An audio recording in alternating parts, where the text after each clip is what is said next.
Prabhas main లీడ్‌లో Nagarjuna దర్శకత్వంలో తెరకెక్కుతున్న 'కల్కి 2898 ఏడీ' సినిమాపై భారీ అంచనాలు ఉన్నాయి. సాంకేతిక పరంగా హాలీవుడ్ స్థాయిలో ఉంటుందని ఇప్పటికే వచ్చిన గ్లింప్స్ ద్వారా తెలిసిపోతుంది. ఈ సినిమాకు దాదాపు 400 కోట్ల భారీ బడ్జెట్ పెట్టి చాలా మంది స్టార్ క్యాస్ట్‌ని కూడా తీసుకొచ్చారు. ఇక కథ పరంగా కూడా ఈ సినిమా 6000 సంవత్సరాల కథతో జరుగుతుందని నాగార్జున ఓ ఇంటర్వ్యూలో తెలిపారు. అయితే గతంలో కల్కి సినిమాలో మన హిందూ పురాణాల ప్రకారం చెప్పిన 7గురు చిరంజీవులు ఉంటారని వార్తలు వచ్చాయి.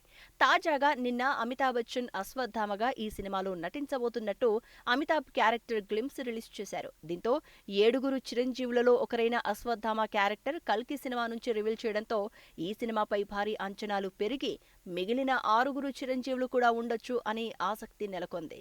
మన పురాణాల్లో వేదవ్యాసుడు, హనుమంతుడు, పరశురాముడు, విభీషణుడు, అశ్వత్థామ, కృపాచార్య, బలిచక్రవర్తులను చిరంజీవులు అంటారు. అంటే మరణం లేనివారు అని.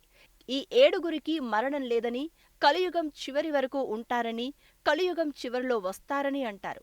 నాగార్జున కల్కి 2898 ఏడీ సినిమాలో ఈ 7గురు చిరంజీవుల పాత్రలను చూపించబోతున్నట్లు తెలుస్తుంది. అయితే కల్కి సినిమాలో హీరో విజయ్ దేవరకొండ, దుల్కర్ సల్మాన్, నాని, రాజమౌళిలు గెస్ట్ అపీరెన్స్ ఇస్తారని టాక్ వచ్చింది.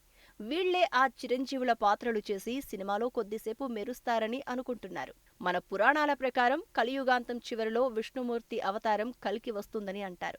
అలా ప్రభాస్ ప్రజలని కాపాడడానికి కల్కిగా వస్తాడు. ఇక 7గురు చిరంజీవులు పాత్రలలో రాజమౌళి వేదవ్యాసుడిగా, రానా హనుమంతుడిగా, దుల్కర్ సల్మాన్ పరశురాముడిగా, నాని విభీషణుడిగా, అమితాబ్ బచ్చన్ అశ్వత్థామగా, విజయ్ దేవరకొండ కృపాచార్యునిగా, అసురుల రాజు బలిచక్రవర్తిగా కమల్ హాసన్ కనిపించబోతున్నట్టు ఊహాగానాలు వినిపిస్తున్నాయి. ఇప్పటికే అమితాబ్ని అశ్వత్థామగా చూపించారు. మరి మిగిలిన 6గురు చిరంజీవులుగా ఎవరెవరిని చూపిస్తారా అని ప్రేక్షకులు ఎదురు చూస్తున్నారు. ఈ ఒక్క అమితాబ్ క్యారెక్టర్ గ్లిమ్స్తో సినిమాపై అందరికీ మరింత ఆసక్తి కలిగించారు. ఇటీవల ప్రశాంత్ వర్మ హనుమాన్ సినిమాలో కూడా హనుమంతుడు, విభీషణుడిని చూపించి చివర్లో బలిచక్రవర్తి ఉన్నట్టు హింట్ ఇచ్చి తన సినిమాటిక్ యూనివర్స్లో 7గురు చిరంజీవులు ఉంటారని చెప్పారు.